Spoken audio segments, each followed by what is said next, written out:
দেখো তারপরে we enjoy a wonderful performance. We enjoy, তাহলে দেখো এনজয় শব্দটি কিন্তু এখানে সঠিকভাবে ব্যবহার করা হয়নি। এইভাবে যে ভার্বগুলো আমরা দেখতে পাচ্ছি অ্যাকচুয়ালি সেই ভার্বগুলো সঠিকভাবে এখানে ব্যবহার করা হয়নি। তো প্রিয় শিক্ষার্থীরা, ভার্বের যে রাইট ফর্ম সেই ফর্মগুলো কিন্তু তোমরা দেখতে পাচ্ছ যে সেগুলো রং। The wrongs are the right form of verbs. এখানে ভার্বের যে রাইট ফর্ম সেটা ব্যবহার করা হয়নি, অর্থাৎ ভার্বের যে টেন্স সিকোয়েন্স সেটা সঠিকভাবে এখানে দেখানো হয়নি। Dear students, our today's lesson is right form of verb. প্রিয় শিক্ষার্থীবৃন্দ, আশা করি তোমরা এতক্ষণ অবশ্যই বুঝতে পেরেছো যে আমাদের আজকের লেসনটি হচ্ছে রাইট ফর্ম অফ ভার্বের উপরে।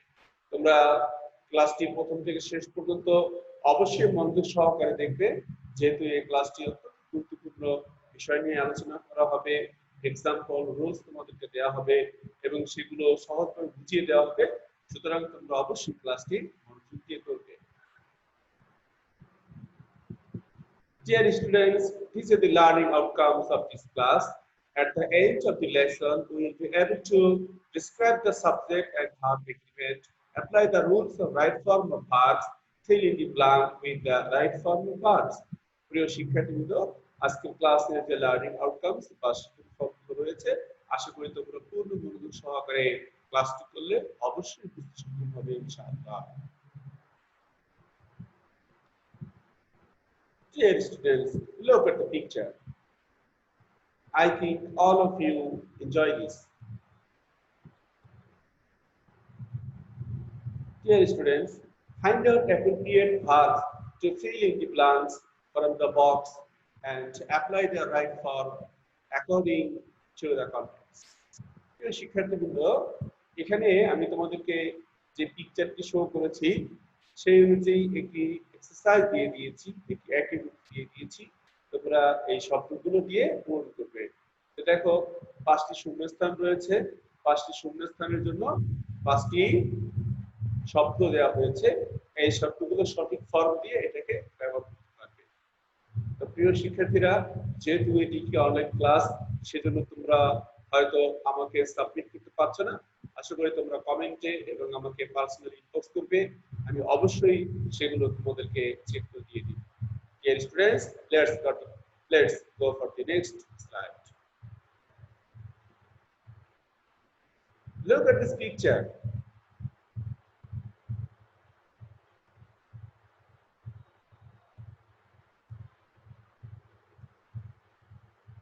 The cat likes milk.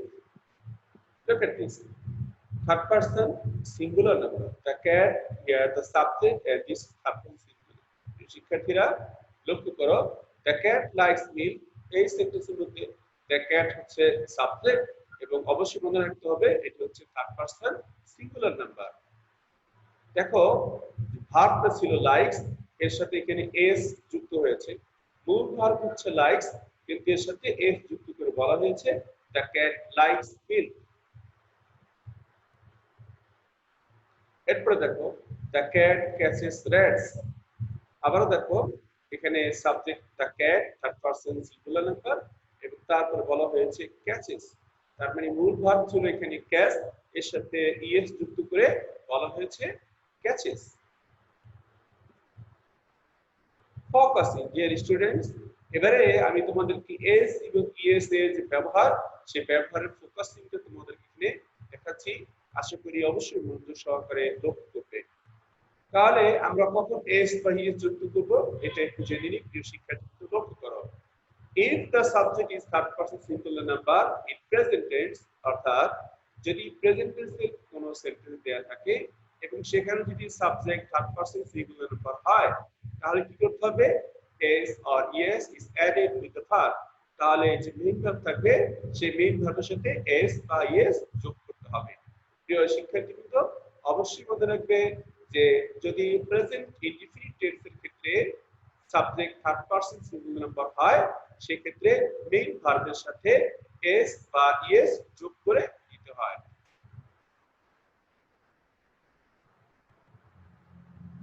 Position of s or es. প্রিয় শিক্ষার্থীরা, এরপর আমি দেখাবো যে কোথায় এস বা ইএস যোগ করতে হয় এবং সেটা কিভাবে করতে হয়।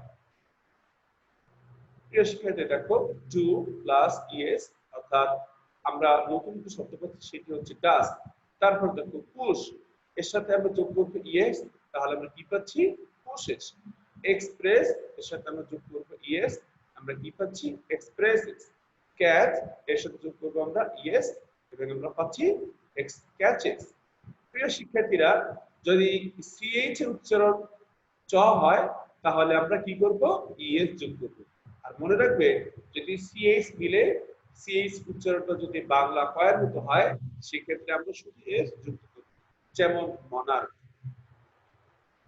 তোমরা লক্ষ্য করে দেখো টু, এসএইচ, এস এবং সিএইচ কোন ভার্বের শেষে যদি তুমি এই শব্দগুলো পেয়ে যাও অর্থাৎ ও, সিঙ্গেল ও অবশ্যই, তারপরে দেখো এসএইচ অথবা সিঙ্গেল একটা এস যদি পাওয়া যায় এবং যদি সিএইচ পাওয়া যায় তাহলে মনে রাখবে তার শেষে ইএস যুক্ত করতে হবে। প্রিয় শিক্ষার্থীরা লক্ষ্য করো, আমি এখানে তোমার জন্য একটি নোট দিয়ে দিচ্ছি।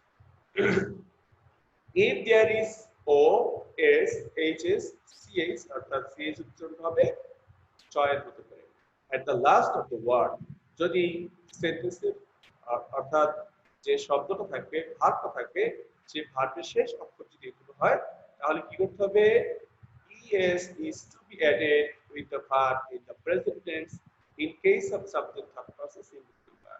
আমি তোমাদেরকে বাংলা বলে দিচ্ছি যে যদি তোমরা দেখো যে কোনো ভার্বের শেষে যদি ও, এস, এইচ, সিএইচ এবং সিএইচ উচ্চারণ যদি চয়ের মতো হয় তাহলে সেই ভার্বের শেষে ইএস যোগ করতে হবে যদি সেই সেন্টেন্সটি প্রেজেন্ট ইনডিফিনিট টেন্সে থাকে এবং সাবজেক্ট থার্ড পারসন সিঙ্গুলার উপর হয়। আশা করি তোমরা অবশ্যই বিষয়টি মনে রাখবে। S is used in another places, মনে রাখবে S অন্য ক্ষেত্রে প্রযোজ্য।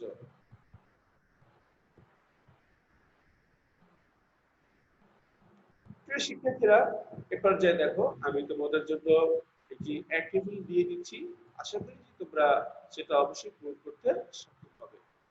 প্রিয় শিক্ষার্থীরা লোক দেখো fill in the blanks with the right form is or es with the verb in the box field. এখানে তোমাদের জন্য 6টি শব্দ দেয়া রয়েছে এবং 6টি শূন্যস্থান দেয়া রয়েছে, আশা করি তোমরা সেগুলো অবশ্যই পূরণ করতে সক্ষম হবে। তো আমি এই অ্যাক্টিভিটিসটি তোমাদের জন্য করে দিচ্ছি যাতে করে তোমরা একটু উদ্বুদ্ধ হও। সব অ্যাক্টিভিটিস তোমাদের জন্য রেখে দিব না, 2টি অ্যাক্টিভিটিস আমি অবশ্যই তোমাদেরকে করে দিব। লক্ষ্য করে দেখো Messi is a world famous football player. He dashed to the playground regularly. তাহলে দেখো Messi is the world famous football player. এখানে আমরা একটা হিনিস পাচ্ছি, হিনিসটাকে দেখো ইজ রয়েছে, মেসি হচ্ছে নাম, তারপরে ইজ হচ্ছে একটা ভার্ব। এরপরে আমরা আরো দুটি শব্দ করছি before going to the playground he does all related activities, he has a special technique to score goal. তাহলে দেখো এখানে হি এবং তারপর হ্যাজ রয়েছে। প্রিয় শিক্ষার্থীরা তোমরা যখন পরীক্ষাতে এই ধরনের ফিল ইন দ্য ব্ল্যাঙ্কস পাবে, প্যাসেজটা পাবে, তখন সবগুলো সেন্টেন্স প্রথমে পড়ে নিবে। তাহলে তোমরা লক্ষ্য করবে যে অবশ্যই এর মধ্যে কোনো একটা হিনিস থাকবে যেটা কোন টেন্সে লেখা রয়েছে। আশা করি তোমরা সেই জিনিসটা লক্ষ্য করবে। দেখো আমি একটি হিন্স পেয়ে গিয়েছি, সেটি হচ্ছে যে ইজ রয়েছে এবং এখানে হ্যাজ ব্যবহার করা হয়েছে, সুতরাং আমি ধরে নিতে পারি এটি প্রেজেন্ট টেন্সে লেখা রয়েছে। এটা হচ্ছে টেকনিক 1। টেকনিক 2, প্রিয় শিক্ষার্থীরা মনে রাখবে যে ডেক্লারেটিভ কোনো জিনিস, বর্ণনামূলক কোনো জিনিস বা কোনো বিষয় কোনো আর্টিকেল যদি হয় তাহলে সেই আর্টিকেলটি সেই প্যাসেজটি অবশ্যই প্রেজেন্ট ফর্মে ডিক্লেয়ার করা থাকে, বর্ণনা করা থাকে। আশা করি তোমরা এই বিষয় দুটি অবশ্যই লক্ষ্য রাখবে।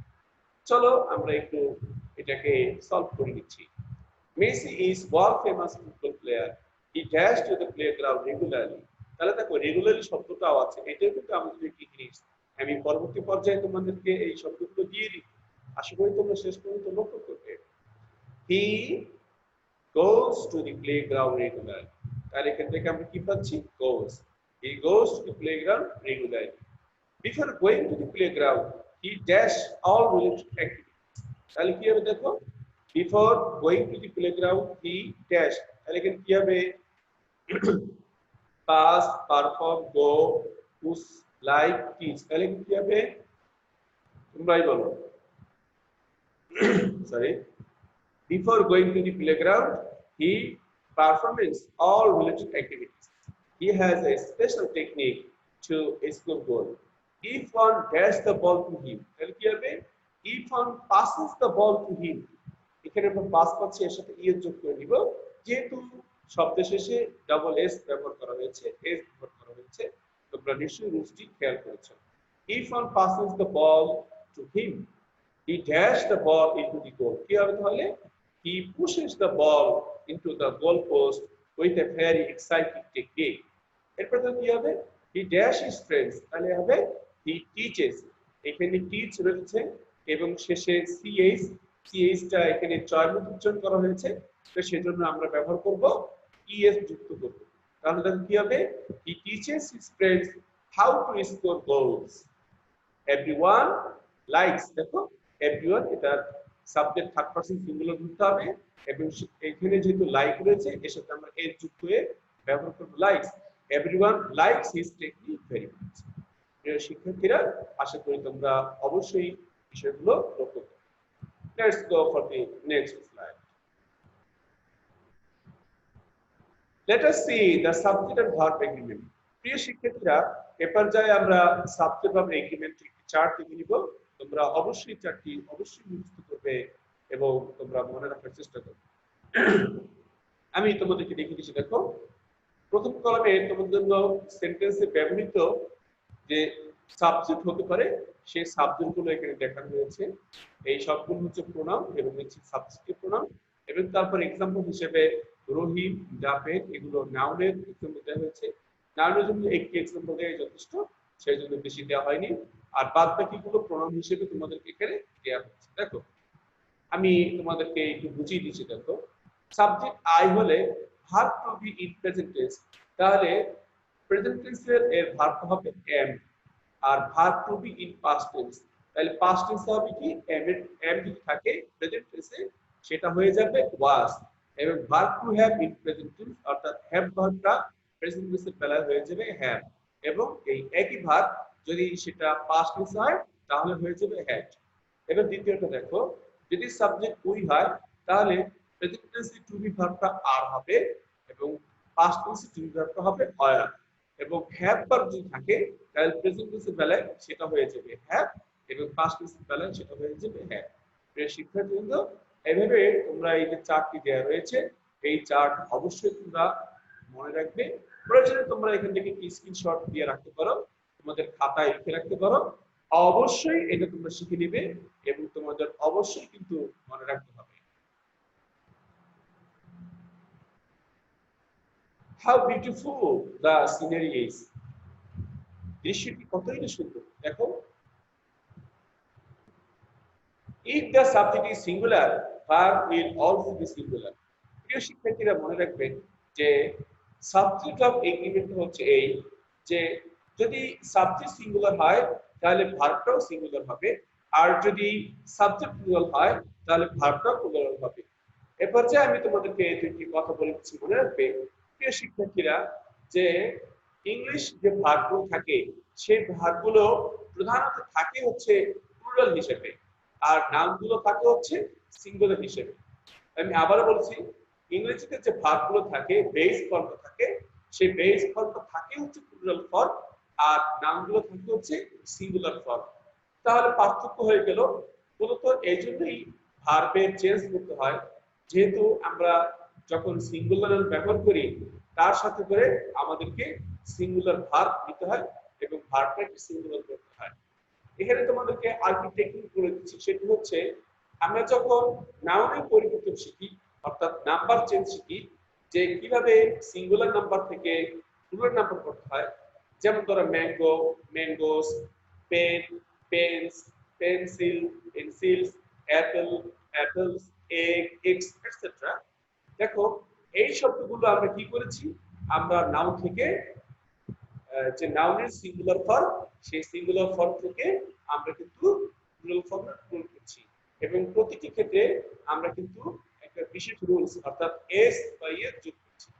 এই শিক্ষার্থীরা মজার বিষয় হলো এই যে ভার্বের ক্ষেত্রেও কিন্তু তাই, ভার্বকেও একই ফর্মে অর্থাৎ ভার্বের শেষে কোন শব্দ কোন অক্ষর ব্যবহার করা হয়েছে, ভার্বের শেষে কি ও আছে, একটি ই আছে, একটি সিএইচ আছে, কি আছে, সেটা দেখে আমাদেরকে অবশ্যই আমাদের মতো করেই একই রুলস ফলো করে ভার্বকে প্লুরাল থেকে সিঙ্গুলার করতে হয়। কথাটা আমি তোমাদেরকে বলে দিচ্ছি যে নাও সিঙ্গুলার থেকে প্লুরাল করতে হয়, কিন্তু ভার্ব প্লুরাল থেকে সিঙ্গুলার করতে হয়। তো প্রিয় শিক্ষার্থীরা, let's discuss on the topic. আমরা যে টপিক নিয়ে কথা বলছিলাম সাবজেক্ট ভার্ব এগ্রিমেন্ট, সেই সম্পর্কে আসো আগে কথা বলে দিচ্ছি। তাহলে দেখো আবার বলছি, if the subject is singular verb will also be singular। মনে রাখবে যে যদি সাবজেক্ট সিঙ্গুলার হয় তাহলে ভার্ব কিন্তু অবশ্যই সিঙ্গুলার হবে। Dear students, look at the pictures। তোমরা এখানে ক্যাটস প্লেইং দেখতে পাচ্ছ।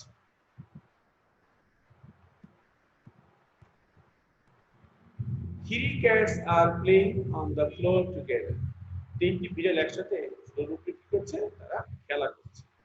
এখান থেকে আমরা কি দেখতে পাচ্ছি, if the subject is plural verb will also be plural। লক্ষ্য করো এখানে সাবজেক্ট হচ্ছে কি three cats, তাহলে cats অবশ্যই এটা কি আছে, প্লুরাল আছে। তো সেই জন্য পরবর্তীতে যে ভার্বটা আসবে সেই ভার্বটা কি হবে, প্লুরাল হবে। তাহলে ভার্বটা হচ্ছে আর। আমি তোমাদেরকে আগে বলেছিলাম যে ভার্ব সবসময় প্লুরাল ফর্মে থাকে, তো আর এখানে প্লুরাল ফর্মে রয়েছে। দেখো থ্রি ক্যাটস আর, ওকে, আর হচ্ছে এখানে বি ভার্ব এবং এটা প্লুরাল ফর্মে রয়েছে, থ্রি ক্যাটস আর। তাহলে সাবজেক্ট আমরা পাচ্ছি প্লুরাল, সেজন্য আমরা ভার্বকে ব্যবহার করছি প্লুরাল হিসেবে। আশা করি তোমরা অবশ্যই বুঝতে পেরেছো।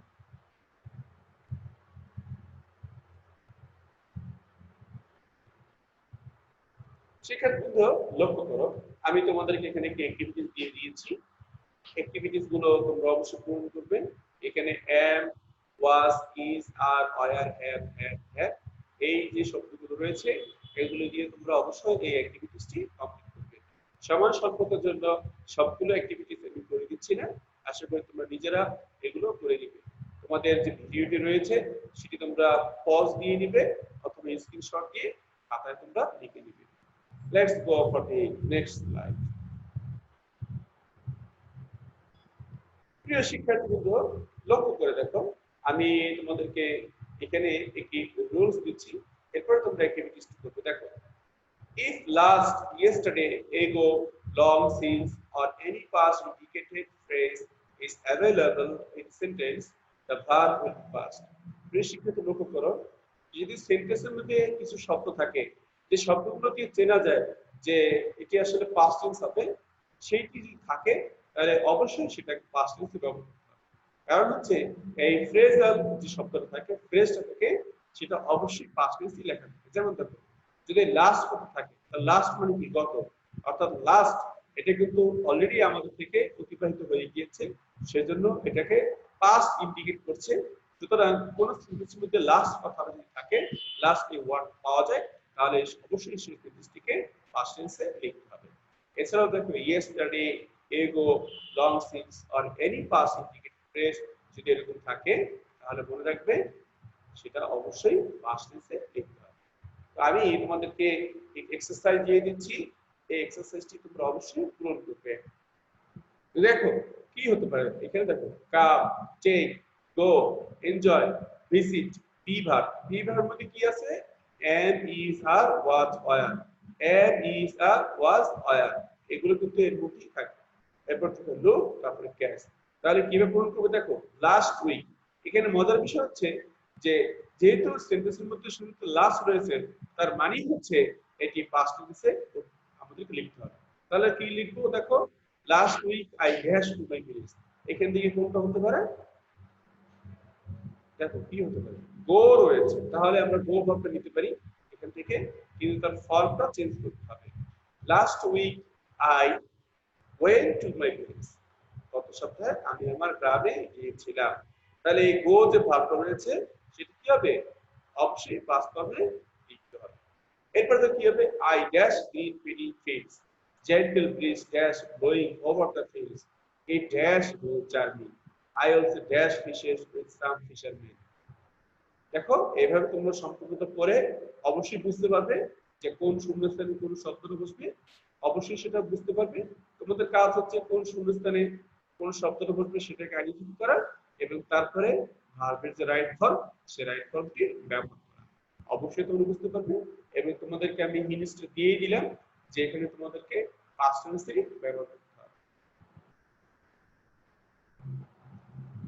Dear students, let us follow video. প্রিয় শিক্ষার্থীরা, চলো এর পরে আমরা আরেকটি ভিডিও ক্লিপ দেখে নিচ্ছি।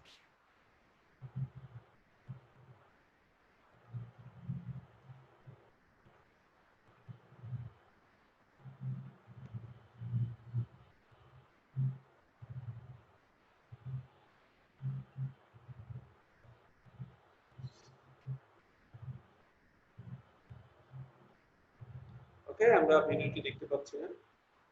আমরা দেখো what kind of mistake have you followed in the video? আমরা যদি ভিডিওটি দেখতে পারিনি, তারপর আমরা দেখব যে সেন্টেন্সগত কি কি ভুল রয়েছে সেটা আমরা এখানে দেখব।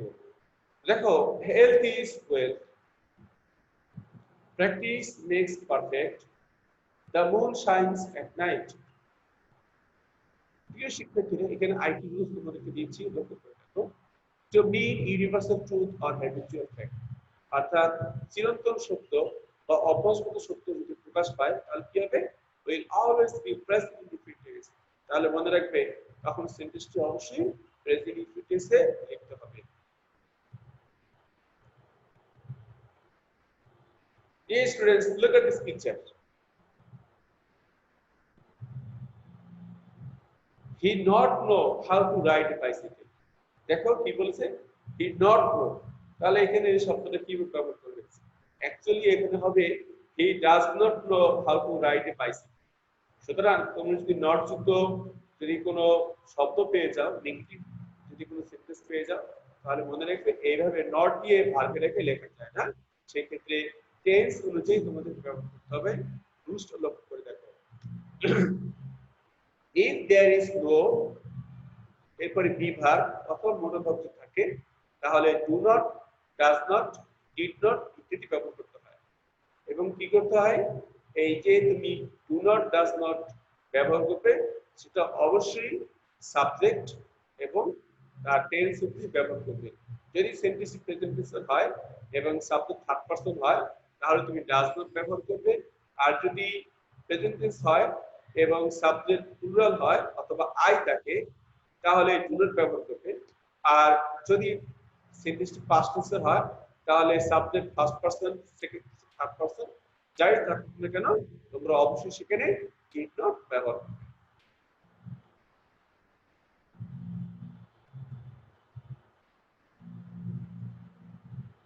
প্রিয় শিক্ষার্থীরা লক্ষ্য করো, do you want to say something to me? Did you perform your own duty properly? দেখো প্রথমে বলা হয়েছে do you want to say something to me, তাহলে দেখো ডু দিয়ে শুরু হয়েছে এবং এই সেন্টেন্সটা ডিড দিয়ে শুরু হয়েছে। প্রিয় শিক্ষার্থীরা, আমরা একটু রুলস দেখে দিচ্ছি, এরপর এক্সাম্পলের সাথে আমি তোমাদেরকে বুঝিয়ে দিচ্ছি। লক্ষ্য করো, to make a yes no question with action verb do, does, did is used before subject. If negative, don't, doesn't, didn't is used like the same. প্রিয় শিক্ষার্থীরা, বলা হচ্ছে কি দেখো, যদি ইয়েস নো কোশ্চেন তৈরি করা হয়, তোমরা নিশ্চয়ই জানো ইয়েস নো কোশ্চেন হচ্ছে এমন এক ধরনের প্রশ্ন বা কোশ্চেন যার মধ্যে শুধুমাত্র ইয়েস এবং নো দিলেই উত্তরটি পাওয়া যায়। অর্থাৎ এই ধরনের প্রশ্ন করলে ইয়েস এবং নো দিয়ে এর উত্তরটি তৈরি করা সম্ভব। এবং আরেকটি বিষয় লক্ষ্য করবে, ইয়েস নো কোশ্চেন তৈরি করার ক্ষেত্রে অবশ্যই অক্সিলারি ভার্ব দিয়ে প্রশ্নটি তৈরি করতে হয়, সেখানে কোনো ডব্লিউএস ওয়ার্ড থাকে না। তো যাই হোক, ইয়েস নো কোশ্চেন তৈরি করার জন্য অবশ্যই প্রথমে তোমাকে ডু, ডাজ, ডিড ইত্যাদি ব্যবহার করতে হবে এবং বি ভার্ব ব্যবহার করতে হবে। যদি এগুলো না থাকে বি ভার্ব ব্যবহার করে নিবে। এবং যদি নেগেটিভ করতে হয় সেক্ষেত্রে তোমরা কি করবে, ডোন্ট, ডাজন্ট, ডিডন্ট ইত্যাদি ব্যবহার করে নিবে। যেমন উপরে সেন্টেন্স লক্ষ্য করে দেখো, do you want to say something to me, তাহলে দেখো এখানে কিন্তু ইয়েস অথবা নো দিলে অ্যানসারটি পাওয়া যাচ্ছে। Do you want to say something to me, তুমি কি আমাকে কিছু বলতে চাও? তাহলে এর উত্তরটা কি হতে পারে? ইয়েস অথবা নো হতে পারে। তার মানে ডু দিয়ে প্রশ্ন তৈরি করা হয়েছে, অ্যাকশন ভার্বটা এখানে আনা হয়েছে ওয়ান্ট, কিন্তু ডু এখানে অবস্থান হিসেবে এসে ইয়েস এর প্রশ্নটি তৈরি করতে সাহায্য। প্রিয় শিক্ষার্থীবৃন্দ, আশা করি তোমরা অবশ্যই হোয়াট ডু ইউ লাইক,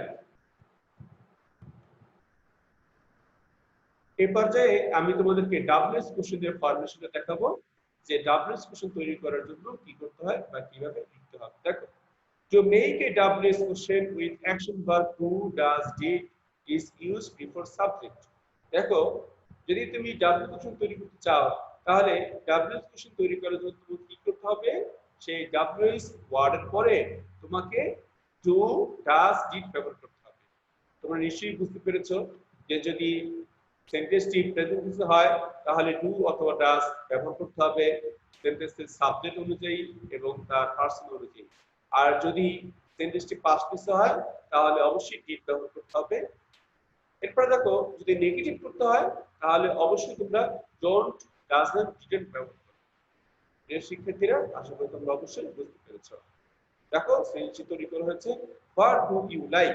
তাহলে প্রথমে ডাব্লিউএস ওয়ার্ডটা এখানে লেখা হয়েছে হোয়াট, এবং তারপরে যেহেতু আমরা সাবজেক্ট হিসেবে ইউ নিয়ে এসেছি, তাহলে ইউ সবসময় ডু হয়, সেজন্য আমরা ডু ব্যবহার করলাম।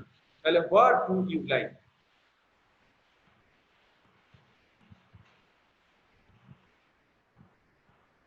এরপর দেখো প্রিয় শিক্ষার্থীবৃন্দ, if there is always, regularly, sometimes, often, generally, daily, every day, normally, and such type adverb in a sentence, it will be a present indefinite tense। কৃষি ক্ষেত্রে লক্ষ্য করো যে যদি কোন সেন্টেন্সের মধ্যে আমরা এই ধরনের কোন অ্যাডভার্ব পাই, এই শব্দগুলো পাই, তাহলে অবশ্যই মনে রাখতে হবে যে সেন্টেন্সটি প্রেজেন্ট ইনডিফিনিটে লেখা হবে, প্রেজেন্ট ইনডিফিনিটে লিখতে হবে।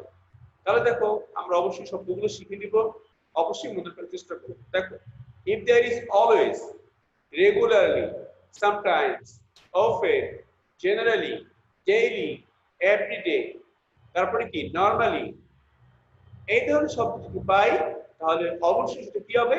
প্রেজেন্ট ইনডিফিনিটে ব্যবহার করতে হবে। আমরা একটা एग्जांपल দেখে নিচ্ছি, লক্ষ্য করো।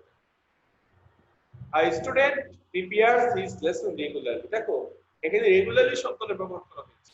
তাহলে a good student কি হবে? prepares। দেখেছো, প্রেজেন্ট ইনডিফিনিট। দেখো, a good student এটা হচ্ছে এখানে কি সাবজেক্ট, a good student, এবং এই সেন্টেন্সের মধ্যে রেগুলারলি শব্দটা চলে এসেছে। তো যেহেতু এর মধ্যে রেগুলারলি শব্দটা চলে এসেছে, সেজন্য কি হবে? ভার্বটা সাবজেক্ট অনুযায়ী লিখতে হবে।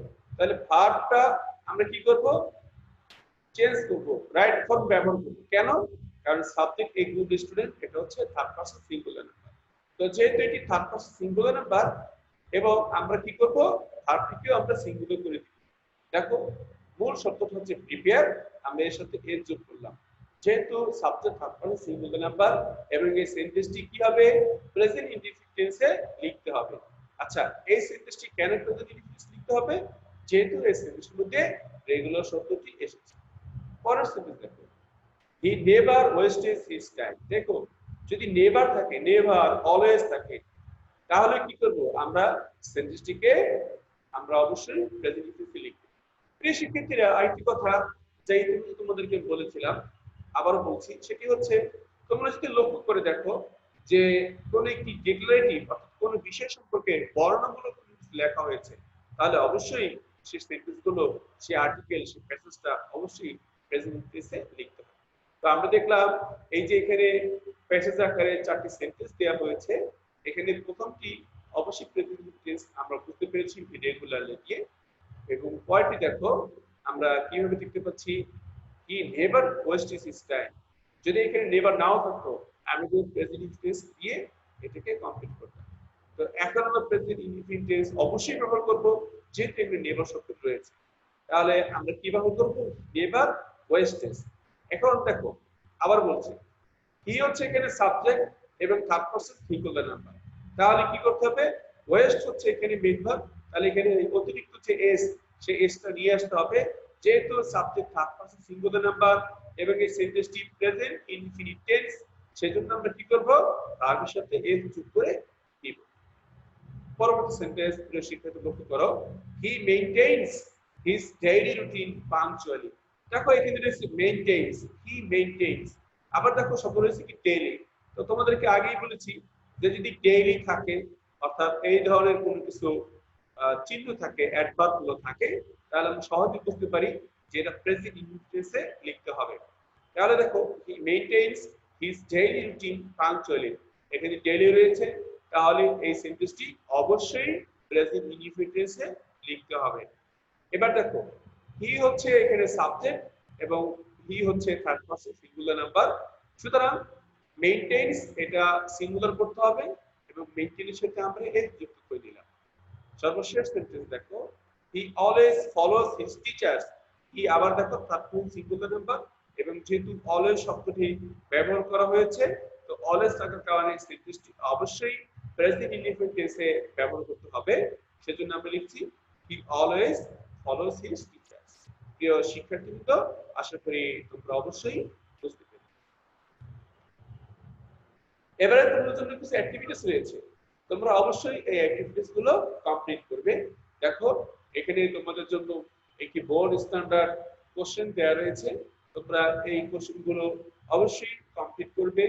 মনে রাখবে practice makes a man perfect. তুমি যত বেশি প্র্যাকটিস করবে তত বেশি তুমি শিখতে পারবে। প্র্যাকটিসের কোনো বিকল্প নেই, অনুশীলনের আর কোনো ব্যতিক্রম নেই, তোমাকে অনুশীলন করতেই হবে।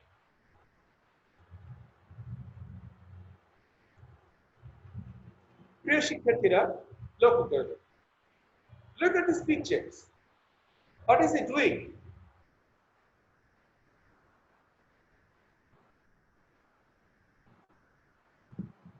In the first picture you can see, by this time I have finished 30 kilograms of breakfast.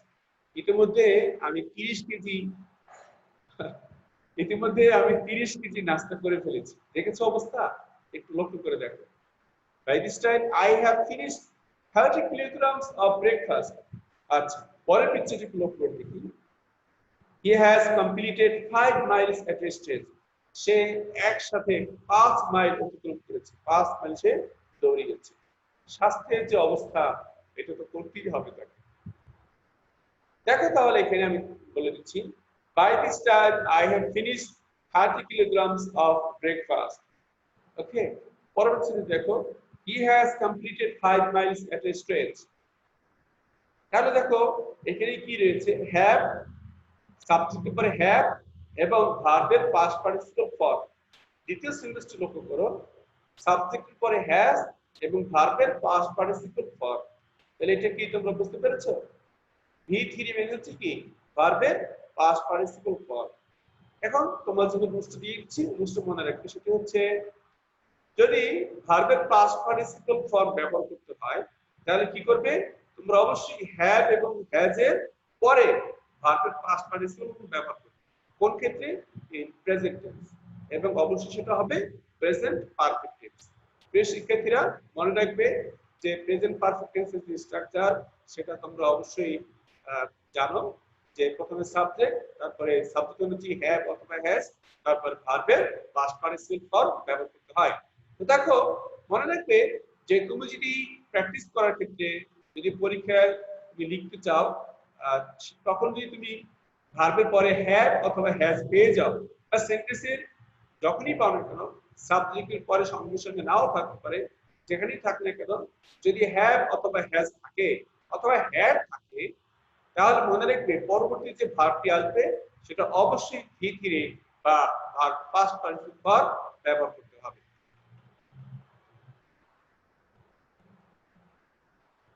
He did a good job and he had got the award. দেখো তোমরা, he had got the award, ভার্বের past participle for ব্যবহার করতে হয় কোথায়? যদি সেটি past perfect tense হয়। তাহলে আমি আবার বলে দিচ্ছি, verb past participle is used after had in past perfect tense. যদি past perfect tense হয় তাহলে তোমাকে কি করতে হবে, যে had রয়েছে সে had এর পরে কি ভার্বের past participle ফর্মটা ব্যবহার করতে হবে। তোমাদের জন্য একটা স্পেশাল নোট দিচ্ছি, মনে রাখবে You have to use past perfect after a past indefinite tense. Past indefinite tense পরে তোমাকে past perfect tense ব্যবহার করতে হবে। যেমন আমি তোমাদেরকে যে এক্সাম্পল দিয়েছি দেখো, he did a good job। এখানে দেখো he did a good job, did হচ্ছে এখানে past form এবং he did a good job এতটুকু এখানে রয়েছে হচ্ছে past tense রয়েছে, past indefinite রয়েছে এবং পরবর্তী যে অংশটা আসছে সেটা অবশ্যই past perfect ব্যবহার করতে হবে। and he had got the award। এখানে দেখো he did a good job, এটা হচ্ছে past tense past simple এবং পরবর্তী এটা ব্যবহার করা হয়েছে কি past perfect। আশা করি তোমরা অবশ্যই মনে রাখবে।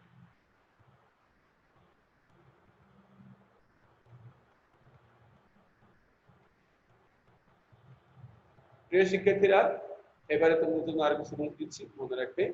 if there is just, already, recently, yet, ever in a sentence, যদি কোন সেন্টেন্সের মধ্যে এই শব্দগুলো থাকে তাহলে কি করবে, it will be a present perfect tense। তাহলে এগুলো দেখে তুমি চিনতে পারবে যেটা অবশ্যই প্রেজেন্ট পারফেক্ট টেন্স হবে। এবার দেখো এখানে তোমাদের জন্য একটি কোশ্চেন দিয়ে দিয়েছি, দেখো তোমরা ভিডিওটি পজ দিয়ে তোমরা কিন্তু এটি তৈরি করতে পারো, কারণ আমি তোমাদেরকে অ্যানসারটি দিয়ে দিচ্ছি। জাস্ট ভিডিওটি পজ নাও। ওকে, আমার মনে হয় তোমরা কমপ্লিট করেছো। তাহলে দেখো সেন্টেন্স শুরুতে কিন্তু হ্যাভ রয়েছে, তার মানে পরে যে ভার্বটা আসবে সেটা অবশ্যই V3 বা ভার্বের পাস্ট পার্টিসিপল ফর্ম ব্যবহার করতে হবে। Have you ever dash the wave of the sea, তাহলে কি হবে, have you ever seen. Okay, তাহলে আমরা একটু এক্সাম্পলটার সাথে একটু মিলে দিচ্ছি, লক্ষ্য করে দেখো। Okay, have you ever seen the wave of the sea? No, I have never seen. তাহলে এখানে আই এর সাথে কি হচ্ছে, I have never seen the wave but my brother। দেখো তুমি বলতে পারো যে এখানে তো হ্যাভ নয়, তো হ্যাভটা কিভাবে চলে এসেছে, তাই না? তো দেখো কিভাবে এসেছে, যেটা এখানে সিন রয়েছে সেটা তোমাকে হ্যাভ ব্যবহার করতেই হবে। ওকে, লক্ষ্য করে দেখো আমি সবগুলো অ্যান্সার এখানে দিয়ে দিয়েছি এবং তোমরা যদি পাস্ট টেন্সের পাও তাহলে সেখানে পাস্ট টেন্স ব্যবহার করবে। আই টোল্ড ইউ দ্যাট, দেখো এখানে কি রয়েছে, আই টোল্ড ইউ দ্যাট, এই শব্দটা কি আছে, পাস্ট টেন্সে ব্যবহার হয়েছে। তাহলে এই পরবর্তী যে অংশ থাকবে সেটা কি হবে, পাস্ট পারফেক্ট হবে। অ্যানসারের সাথে মিলিয়ে নিন।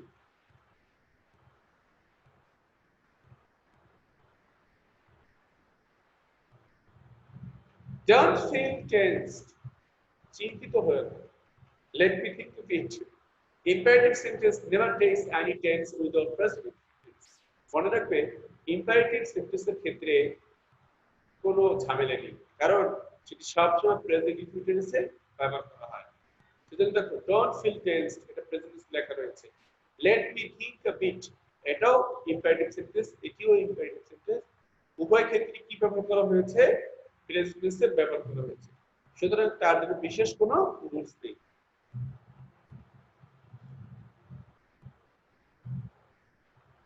তোমাদের জন্য একটি অ্যাক্টিভিটিস দিয়ে দিয়েছি, তোমরা এই অ্যাক্টিভিটিস গুলো কমপ্লিট করবে। প্রিয় শিক্ষার্থীরা, তোমরা নিশ্চয়ই লক্ষ্য করেছো যে আমি প্রায় তোমাদেরকে প্রতিটি রুলস এর পরে অ্যাক্টিভিটি দিয়ে দিচ্ছি। তোমরা কিন্তু এই অ্যাক্টিভিটিস গুলো অবশ্যই কমপ্লিট করবে। এক্সাম্পল সাথে যখন রুলস বুঝিয়ে দিচ্ছি সেক্ষেত্রে তুমি তো অবশ্যই পারবে। সো তুমি নিজেকে যাচাই করবে, just test yourself and examine yourself. Socrates একটি কথা বলেছিলেন, নো thyself, মানে তুমি নিজেকে জানো। তো তুমি নিজেকে যাচাই করবে, সেজন্য টেস্ট ইয়োরসেলফ, নিজেকে নিজে পরীক্ষা করে দেখবে। এই অ্যাক্টিভিটিস গুলো অবশ্যই তোমাকে হেল্প করবে।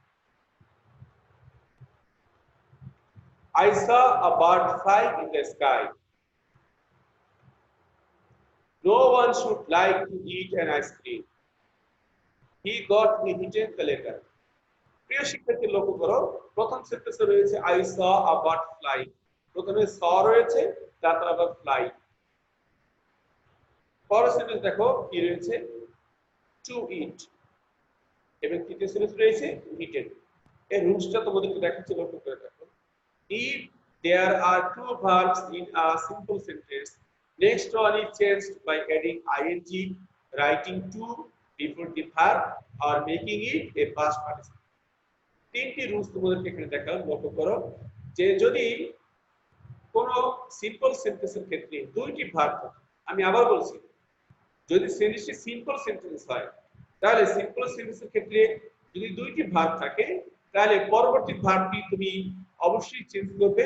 সেটা হতে পারে আইডি যোগ করে, অথবা সেই পরবর্তী যে ভার্বটা আসবে সেটাকে ইনফিনিটিভ করে, অর্থাৎ সেই ভার্বের আগে টু ব্যবহার করে, অথবা পরবর্তী যে ভার্বটি আসবে সেই ভার্বটি কি করে পাস্ট পার্টিসিপল ফর ব্যবহার করে। যেমন দেখো, I saw a bird flying, তাহলে ফ্লাই সাথে আইএনজি যুক্ত করে দিলাম। No one should like to eat an ice cream, তাহলে কি আমরা টু ব্যবহার করে দিলাম। He got me written the letter, তাহলে দেখো হি গট মি হিটেন, এই written the past participle for ব্যবহার করা হয়েছে। আশা করি তোমরা অবশ্যই বুঝতে পারছো।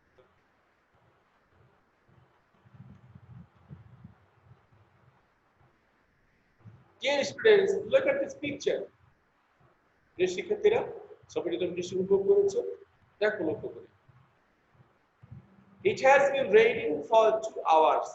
For 2 hours. It had been raining for last 2 hours. এখানে তোমাদের জন্য আমি বিশেষ রুলস দেখাচ্ছি, লক্ষ্য করে দেখো। It has been raining for 2 hours. এটি কোন টেন্সে লেখা রয়েছে? Present perfect continuous tense. যেহেতু has been raining for 2 hours যদি এভাবে থাকে তাহলে এটা কি হবে? প্রেজেন্ট পারফেক্ট হবে। আর যদি লাস্ট কথাটি মেনশন থাকে for last 2 hours তাহলে হবে past perfect continuous tense, last mentioning past, so this is past perfect continuous tense. It had been raining for last 2 hours. যেহেতু এখানে had been কেন ব্যবহার করেছে প্রশ্ন আসতে পারে, কারণ এখানে লাস্ট কথাটি উল্লেখ করেছে। It had been raining for last 2 hours. দেখো তোমরা লক্ষ্য করে এখানে কিছু রুলস দিয়ে দিয়েছি, এই রুলস গুলো তোমরা অবশ্যই মনে রাখবে। এছাড়াও ক্লাসের শুরু থেকে এই পর্যন্ত শেষ পর্যন্ত যে রুলস গুলো তোমাদেরকে দেয়া হচ্ছে সব রুলস তোমাদেরকে আয়ত্ত রাখতে হবে, মাথায় রাখতে হবে। প্রিয় শিক্ষার্থী লক্ষ্য করো, if there is for, since, long time, 2 hours, 3 hours, 4 days, 5 days, a week, and like this mentioned a series of time in a sentence, অর্থাৎ কোন সেন্টেন্সের মধ্যে যদি এই বিষয়গুলো উল্লেখ থাকে it would be present or past perfect continuous tense according to the context. তাহলে কি করতে হবে? সেটাকে অবশ্যই প্রেজেন্ট পারফেক্ট অথবা পাস্ট পারফেক্ট কন্টিনিউয়াস তৈরি করতে হবে। যদি পাস্ট টেন্সের কোন শব্দ এইভাবে যেমন লাস্ট এইভাবে যদি কোনো কিছু উল্লেখ থাকে তাহলে অবশ্যই সেটাকে পাস্ট পারফেক্ট কন্টিনিউয়াস করতে হবে, আদার দ্যান এটা কি করতে হবে? প্রেজেন্ট পারফেক্ট কন্টিনিউয়াস টেন্সে তৈরি করতে হবে। আশা করি তোমরা এক্সাম্পলের সাথে এই যে রুলসটা দিয়েছি সেই রুলসটা অবশ্যই বুঝতে পেরেছো।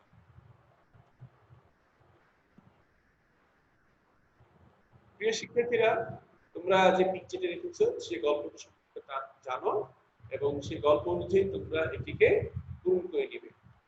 তো তোমরা একটু ভিডিওটি পজ দিয়ে নাও, যেহেতু আমি এর অ্যানসারটা দিয়ে দিচ্ছি। ওকে, জি, আমার মনে হয় তোমরা কমপ্লিট করেছো। এবার তোমাদেরকে এক্সাম্পলটার অ্যানসারটা দিয়ে দিচ্ছি প্রশ্নের, একটু চেক করে নাও। Check your answer please. One day, my friend, one day, মনে রাখবে যদি once upon, one upon a time, one day এই ধরনের কিছু হিন্টস থাকে তাহলে অবশ্যই সেই প্যাসেজটি পাস্ট টেন্সে লিখতে হয়, মনে রাখবে। তাহলে দেখো, one day my friend said to me, একদিন আমার বন্ধু আমাকে বলল। এরপর দেখো ইনভার্টেড কমা দিয়ে শুরু হয়েছে, তার মানে হচ্ছে এটা এখানে কি করা হয়েছে? ডিরেক্ট স্পেসে ব্যবহার করা হচ্ছে। তো ডিরেক্ট স্পেসে ব্যবহার করলে অবশ্যই ভার্বের দিকে তোমাকে সচেতন থাকতে হবে। লক্ষ্য করো, let us go to enjoy the sight of the jungle. তো এইভাবে আমি সম্পূর্ণ পড়ছি না, যেহেতু সম্পূর্ণ পড়লে তোমাদের যে ক্লাস টাইমটা সেটা দীর্ঘ হয়ে যাচ্ছে। তোমরা অবশ্যই এটাকে স্ক্রিনশট দিয়ে অথবা ভিডিওটা পজ দিয়ে এই শূন্যস্থান পূরণের যে অ্যানসারটা দেওয়া রয়েছে মানে অ্যানসারের সাথে এই অ্যানসারটা মিলিয়ে দিবে। আশা করি তোমরা অবশ্যই এই অ্যাক্টিভিটিসটি কমপ্লিট করে নিবে প্রিয় শিক্ষার্থী। Dear students, now this is time for your homework. এবারে তোমাদের কিছু হোমওয়ার্ক দিয়ে দিচ্ছি, অবশ্যই তোমরা সেই হোমওয়ার্কটি কমপ্লিট করবে। Run as fast as a horse, এবং তোমরা ঘোড়ার মতোই দ্রুত বেগে ছুটে চলবে। fill in the blank with the right form of the verbs in the box. দেখো এখানে তোমাদেরকে আমি একটি হোমওয়ার্ক দিয়ে দিচ্ছি, আশা করি তুমি কমপ্লিট করবে।